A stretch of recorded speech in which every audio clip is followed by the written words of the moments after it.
Okay, this is an introduction to adjective clauses in case they're new to you, or a review if you've studied them before. One thing that's unfortunate and confusing is that different grammar teachers will use quite different terms. An adjective clause and a relative clause are the same thing, and your book uses the term adjective clause. There are two kinds of adjective clauses. There are the essential clauses, or the same thing as defining clauses, are the same thing as identifying clauses, and your book uses this last term, identifying clause. The other kind of adjective clause is the non-essential clause, or the non-defining clause, or the non-identifying clause, and your book uses this last term, non-identifying clause. Okay, an adjective clause is used to describe a noun, and while adjectives usually go before the noun, an adjective clause follows the noun that it describes. So when I say something like, the car that is parked outside belongs to Young-hee, this "that is parked outside" follows the car. Okay, so this adjective clause is modifying or describing car. Okay, a relative pronoun is usually used to introduce a relative clause and is the subject of the relative clause. Remember, a clause is a complete sentence, and an adjective clause, the relative pronoun is the subject. So I say, Young-hee, who is a Korean student, lives in Hayward. Okay, here's the relative pronoun, and that's the subject of the clause. This is the verb of the clause, is. Okay, the words we use as relative pronouns, and this gets confusing because most of these words also are used in other ways at other times in English.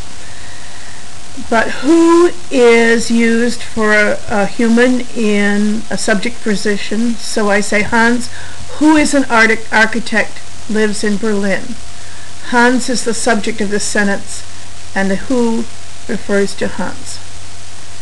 And whom we use in object position, Marike, whom Hans knows well, is an interior decorator.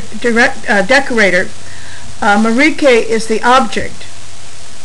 Hans knows her. So whom is used instead of who. However, this is only required in formal writing.